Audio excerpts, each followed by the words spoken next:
네, 오밤중 뉴스 함께하고 계십니다. 예, 제가 이 오늘 어, 방송을 하고 있는 와중에 클릭을 자꾸 잘못 누릅니다.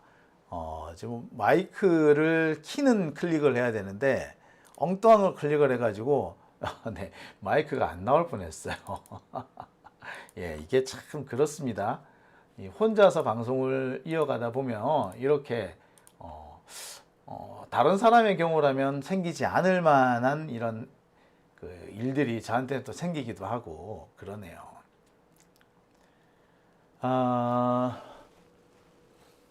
이수영님이시네요. 수영리님께서 보안 수사권 문제로 시끄럽지 않으면 좋겠어요. 이미 결론 난 건데 검찰에 안 주는 걸로. 그럼요. 이미 결론이 났어요. 그리고 이재명 대통령 국회에서 하라고 넘겨줬어요. 그럼 그 결과가 나오길 기다리면 되는 거예요. 근데 지금 검찰이 계속해서 이거를 시비를 털고 있는 겁니다. 자, 제가 지금 여러 가지 얘기를 했습니다만 그 결국에 뭘 다 겨냥한 거냐면 제가 겨냥하고 있는 포인트는 검찰이에요. 지금 이 문제를 계속 키우고 있는 것도 실은 검찰이에요.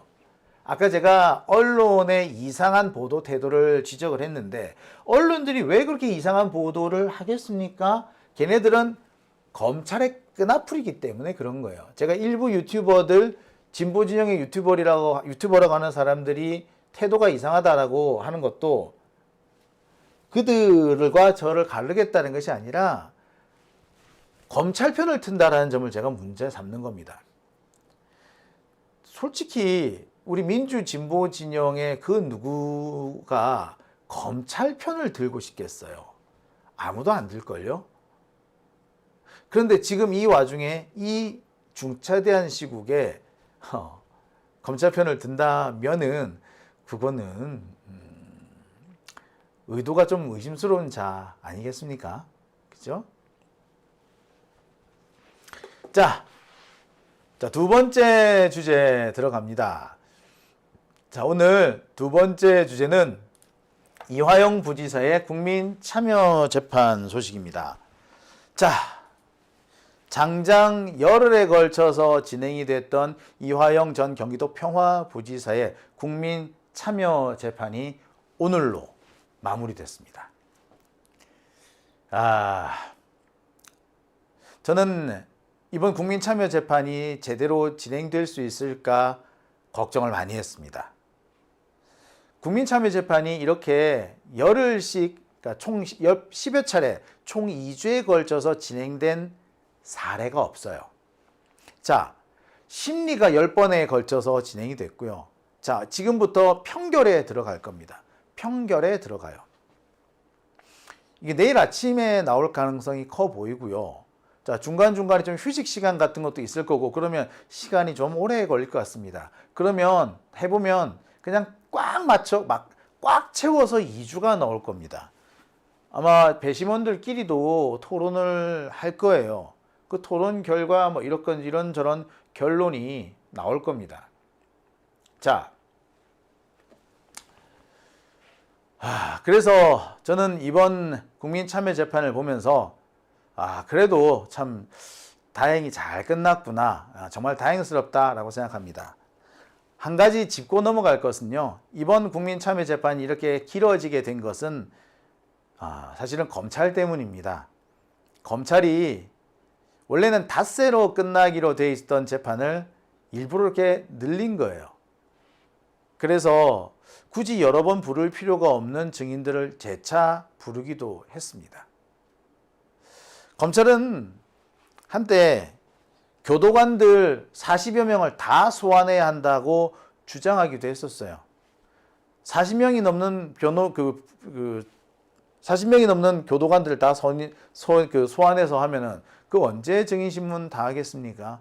그러니까 검사들은 이걸 시간을 끌려고 했던 거죠.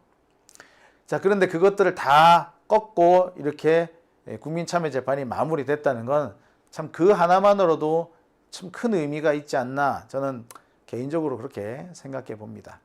자, 오늘 마지막 변론이 있었습니다. 오늘 마지막 변론에서 이화영 변호사의 이화영 이화영 부지사의 변호인이죠. 유재일 변호사가 아주 재밌는 퍼포먼스를 했습니다. 막판에 결정적인 한 방이 아니었나라는 생각도 들어요. 검찰은요, 소주 파티, 연어 파티가 불가능하다고 주장하면서 소주 반입은 원천적으로 불가능하다라고 주장을 해왔습니다. 자, 그랬는데 이 류재일 변호사 오늘 법정에 소주를 가지고 들어와요. 봐라, 내가 갖고 들어왔다. 반입 안 된다며. 반입되잖아. 솔직히 이 검문 검색은요, 그 출입자의 이런 소지품 이런 그 확인은 검찰청보다 법원이 훨씬 빡셉니다. 검찰청에서는요, 사실 뭐 이렇게 공개된 법정이 있는 게 아니잖아요. 거의 1대1로 있잖아요. 그래서 그렇게까지 뭐 심각하게 수색을 안 합니다. 하지만 법원의 경우에는 법정에서 무슨 불상사가 생길 수 있기 때문에 철저하게 통제를 합니다. 그럼에도 소주 반입이 된 거야. 그러면서 검찰이 소주 반입 안 된다고 하는 거는 그거는 거짓말이다 라고 합니다. 제가 사실 며칠 전에 보여드린 게 하나 있죠. 알코올을 보여드리면서 청소용 알코올이다. 이게 도수가 한 90도 정도 되는데 이거 뚜껑 열어놔도 냄새가 안 난다. 알코올이 냄새가 나려면, 술 냄새가 나려면 술을 마시고 난 다음에 이것이 체내에서 분해돼서 호흡 등등을 통해서 밖으로 배출될 때 그때서야 나는 거다. 자, 근데 알코올을 마셔서 마신 알코올이 몸에서 이렇게 분해가 되려면 적어도 30분은 지나야 됩니다. 그러니까 설주환 변호사가 됐든 아니면 교도관이 됐든 냄새가 안 나더라라고 말하는 거는 다 아직 냄새가 나기 전인 거죠. 자, 그 얘기를 한 적도 있습니다. 자, 하나하나 짚어보겠습니다. 자, 오늘 이화영 부지사의 재판이 이제 국민참여 재판이 끝났습니다. 제가 볼 때는 재판이 뭐 그렁저렁 잘 끝났습니다. 그런데 검찰은 이번 재판이 상당히 불만스러운 모양이에요. 그리고 어떻게든 간에 수단과 방법을 가리지 않고 이상하게 재판을 끌고 가고 싶은 모양입니다. 제가 문화일보 기사를 가끔씩 인용을 하는데 이 문화일보 기사를 보면은 완전히 검찰 편에 서서 기사를 썼구나 하는 대목입니다. 자, 뭐라고 돼 있다? 소주 먹고 벌개져, 술 안 마셔, 오락가락 이화영, 이렇게 썼습니다. 마치 이화영 부지사가 법정에서 증언이 오락가락 한 것처럼 그렇게 써놨어요. 이화영 부지사 법정에서 오락가락 한 적 없습니다. 술을 마셨다고 얘기를 했어요. 그래서 그리고 내가 술 마셨다고 재소자들 몇 사람한테도 얘기한 거 있고 그 재소자들이 그래 나도 그 얘기 들었다 라고도 했습니다. 오락가락 하지 않았어요. 적어도 법정에서는. 근데 이 보도 내용 보세요. 이 문화일보 오늘 보도 기사인데요. 이 내용을 보면 마치 이화영 부지사가 오늘 법정에서 이번에 오락가락 했던 것처럼 기사를 써놨죠. 이거 완전히 날조극입니다. 문화일보 얘네는 아마 법원 취재를 안 한 것 같아요. 안 하고 취재조차 안 하고 검사들의 얘기만 받아 쓴 것 같습니다. 검찰 주장들만 편집을 해가지고 이렇게 끼워 넣은 기사. 이게 지금 오늘 문화일보의 기사입니다. 다시 한번 말씀드립니다. 이화영 부지사 오락가락 하지 않았어요. 그리고요, 여기서 문화일보에서 술 먹고 빨개졌다고 말해놓고 술을 안 마셨다고 말했다. 요거는 같은 얘기를 한 것도 아니고 다른 얘기를 한 겁니다. 박상용이가요, 이화영 부지사 그리고 김성태한테 소주를 제공한 게 한 차례가 아니었어요. 꽤 여러 차례였습니다. 이화영 부지사 그 중에 한 번은 마셨어. 그래서 술이 뻘개져서 들어갔어. 어떤 때는 안 마신 적도 있어요. 그러니까 이화영 부지사는 그 얘기를 한 거야. 5월 17일, 2023년 5월 17일에는 술을 마셨다. 그래서 뻘개져서 돌아갔다. 2023년 6월인가 7월인가에는 안 마셨다. 각각 다른 사안을 가지고 한 번은 마셨고 한 번은 안 마셨다. 이렇게 얘기를 한 거예요. 그러니까 박상용이가 여러 차례 술을 제공했다 이거지. 그런데 마치 이 문화일보 기사는 이화영 부지사의 진술이 오락가락한 것처럼 거짓 기사, 가짜 뉴스를 퍼뜨리고 있는 겁니다. 이런 기사는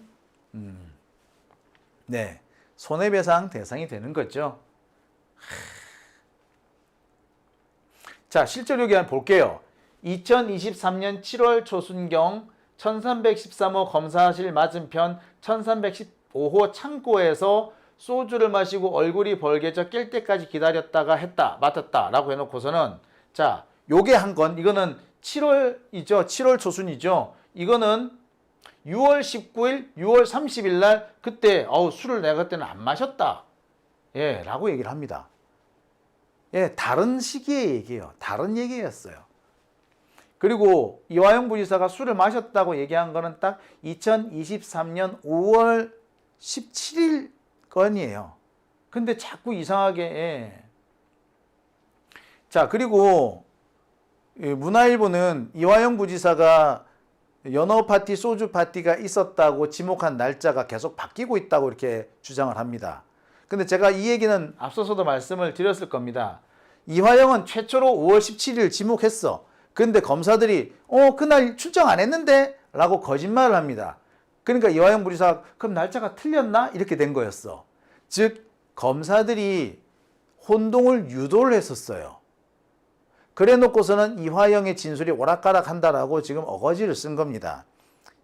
이런 걸 보고 우리는 뭐라 그럽니까? 검사가 사기쳤다 그러죠. 에? 검사가 진술을 조작한 거죠. 검사가 이런 짓을 해도 됩니까? 에? 그런데 기자가 그런 사정을 뻔히 알면서도 이화영의 진술이 오락가락한다 라는 식으로 기사를 쓴 겁니다. 이런 걸 보고 우리는 악의적인 왜곡이라고 하죠. 문화일보 악의적인 왜곡 기사를 쓴 거예요. 검사 편에 서서. 이런 새끼들을 없애버려야 됩니다. 이거는 기자가 아니라 검찰의 나팔수죠. 자, 문화일보. 얘네들은 현대그룹, 현대중공업 신문이에요. 자기들은 독립언론이라고 주장하는지는 모르겠으나 실은 이 지배구조가 현대그룹입니다. 현대중공업 그룹이에요. 정몽준이죠.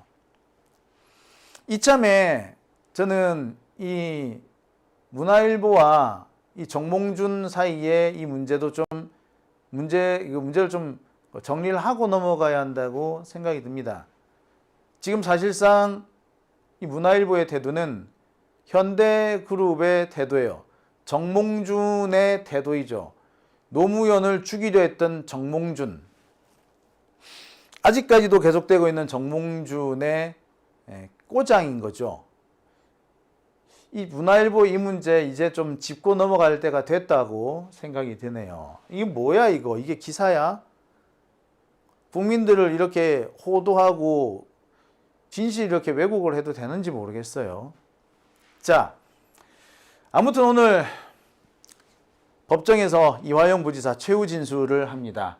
검찰이 이재명을 죽이려 했고 그거를 위해서 이화영을 찔렀다. 그리고 칼로 찔른 다음에 비틀었다 라고 했습니다.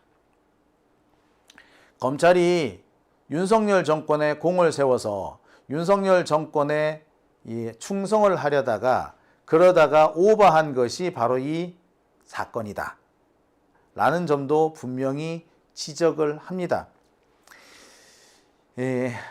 쌍방울 대북송금 사건, 이 사건은 2022년 10월부터 시작됩니다. 처음에는 이화영 부지사의 정치자금법 사건이었어요. 정치자금법 사건. 그런데 어느 날 갑자기 이것이 대북송금 사건이 되더니 지금까지 사건이 온 겁니다. 2022년 10월이면 대장동 사건으로 그 김용, 정진상 이런 분들이 구속될 무렵입니다. 그러니까 검찰은 대장동으로 이재명을 잡아 넣으려 했는데 잘 안 될 것 같으니까 대북송금까지 끌고 온 거예요. 실은 이 대북송금은 이재명뿐만 아니라 민주당, 더 나아가서 문재인 대통령까지 모두 엮으려고 했던 사건입니다.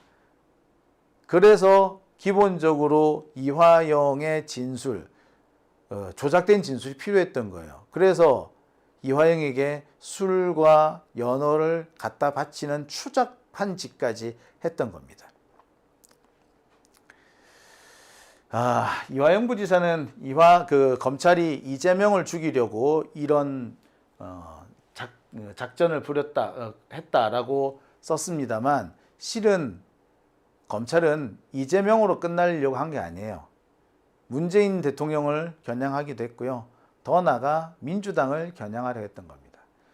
대북 송금이야. 북한에 돈을 보냈다고. 북한에 돈을 보냈다? 이거는 국가보안법 위반이었던 거예요. 사실 검찰 이 사건, 이게 그 남북교류협력법이나 외국환 거래법으로 묶으려고 한 게 아니라 실은 국가보안법으로 엮으려고 했던 거예요. 그게 안 된 거야, 지들 마음대로. 국가보안법 이걸 엮었다가는 대형 사고가 날 것 같거든. 그래서 이화영은 외국환 거래법 위반으로 잡고, 나중에 이재명을 기소하면서 국가보안법으로 하려다가 결국 국가보안법이 안 되니까 제3자 뇌물이라는 희한한 걸로 한 거야. 아니, 쌍방울이 북한에 돈을 보냈는데, 쌍방울 표현으로는 그게 이재명 대통령을 위해서 보냈다는 거 아니야. 자, 그런데 이게 제3자 뇌물이래. 그러니까 이재명이 북한에 뇌물 바쳤다, 이 얘기가 돼버리거든. 그럼 국가보안법 위반이죠. 그렇죠? 그러려고 했던 거예요. 진짜 악독한 놈들이죠.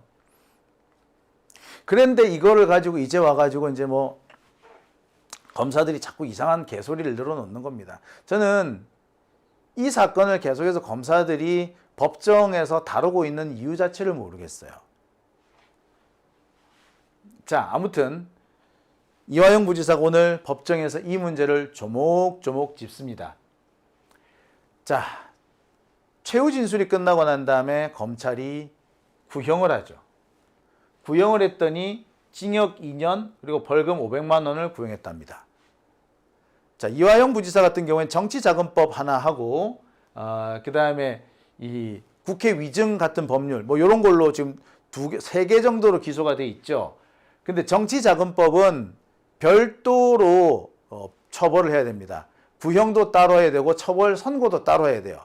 자, 그러니까 벌금 500만 원은 정치자금법에 대한 구형인 겁니다. 정치자금법 위반이 200만 원이고요. 국회에서 증언감정법, 이게 위증, 그러니까 이게 바로 그겁니다. 요게 바로 연어회 술파티 사건. 연어 술파티 사건이 바로 요거예요. 근데 정치자금법 위반에 대해서 200만 원을 구형을 합니다. 정치자금법 위반, 이게 뭐냐면 쌍방울이 이재명 캠프에 쪼개기로 8천만 원을 후원했다, 이거예요. 8천만 원이나 쪼개기 후원했는데 벌금이 200만 원이래. 뭐가 좀 이상하죠? 사실상 벌금 200만 원 구형은 뭐냐? 무죄를 내려줘도 좋습니다 라는 의미예요. 무죄 내려달라는 의미와 같습니다. 솔직히 이거는 뭐냐? 검사들도 이 정치자금법에 대해서 자신이 없다라는 거예요. 지들이 기소를 해놨지만 솔직히 내용상 자신이 없는 내용인 거야.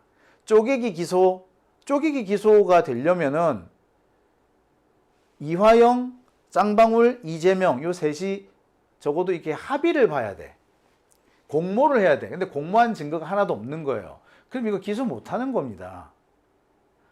근데 증거 없이 기소를 했던 거야. 그러니까 이제 와가지고 벌금 200만 원만 구형합니다. 이건 뭐냐? 사실 무죄 내려줘도 어쩔 수 없다, 이렇게 얘기하는 것과 똑같아요. 제가 이 박방훈 때문에 선거법 위반으로 기소가 돼가지고 고생을 하지 않았습니까? 마지막에 검찰이 구형을 얼마를 내린 줄 아세요? 벌금 300만 원 구형을 했어요. 사실상 이 말은 무죄가 나와도 할 말 없습니다 라는 것과 동일합니다. 정치자금법이고 선거법이고 징역 5년까지 가요. 정치자금법이고 징역 10년까지 나오는 거예요. 근데 200만 원? 일단 위반이 된다 하더라도 대단히 경미하다는 거예요. 이 대단히 경미한 사건을 굳이 왜 기소했는지 모르겠습니다. 기소 안 해도 될 걸. 그러니까 이거는 결국 검찰 지들이 봐도 무죄니까, 자신이 없으니까 이렇게 구형했다는 거예요. 자, 그 다음에 국회에서 증언 감정에 관한 법률. 이게 이제 연어의 술파티 사건이라고 그랬죠.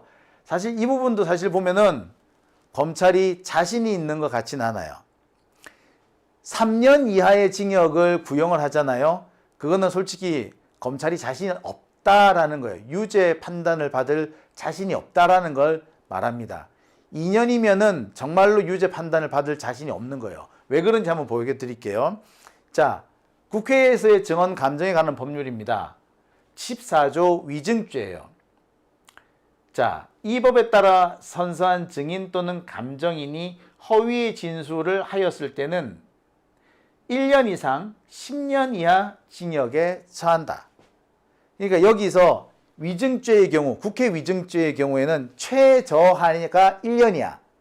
유죄는 무조건 1년 이상의 징역이 나와야 돼요. 그리고 최대 10년까지 가.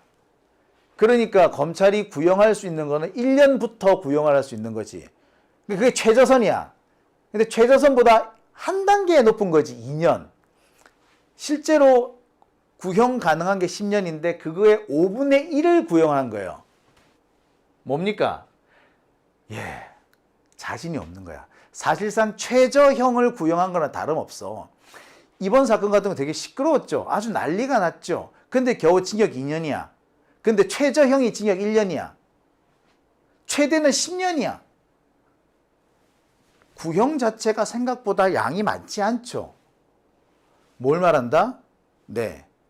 검사들 지들도 이번 자신이 없다라는 걸 말합니다. 자신이 없는 거예요, 지금. 솔직히 말하자면. 그러니까 이런 결론을 내린 겁니다. 지들은 법정에서 이화영이 엄청난 거짓말을 한 것처럼 떠벌 했지만 사실상 보면은 뭐다? 지들도 자신이 없는 상태인 거야. 자, 1년 이상 10년 이하의 징역인데 그 최고 형량의 5분의 1만 구형했다? 예, 맞습니다. 자신이 없다라는 얘기입니다. 여기서 뭐 거의 끝났다라고 봐도 과언 아니겠죠. 검사들 역시도 지들도 자신 없는 사건이었던 거예요.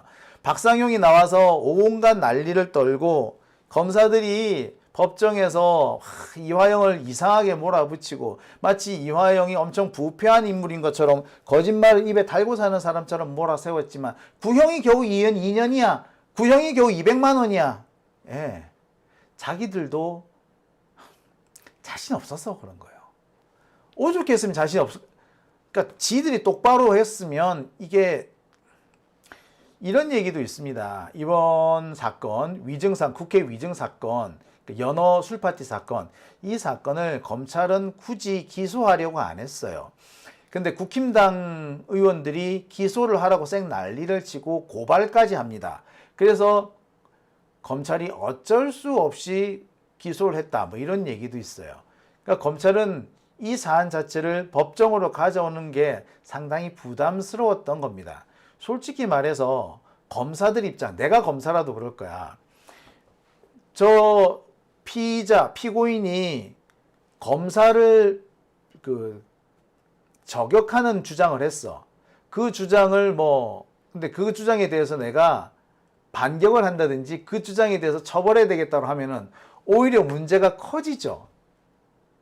피의자나 피고인은 검사들이 미워요, 원래. 저격을 할 수밖에 없어. 따라서 굳이 검사가 자신을 저격한 피의자나 피고인을 고소고발을 해봤자 오히려 긁어부스럼 만드는 거고 오히려 이 피고인이나 피의자의 주장을 오히려 뒷받침해주는 그런 결과가 될 수도 있습니다. 그래서 안 해. 검사들은 그래서 안 하려고 그랬대요. 그랬는데 국힘당 때문에 억지로 한 거라는 거야. 그래서 구형량 자체도 저렇게 많이 줄었다는 겁니다. 아니, 많이 줄었다가 아니라 사실은 에휴, 안 한다는 얘기예요. 예. 자신 없다는 얘기예요. 참 허무하죠. 많이 허무합니다. 자, 오밤중 뉴스 함께하고 계십니다. 지금 시각 12시 54분 지나고 있습니다.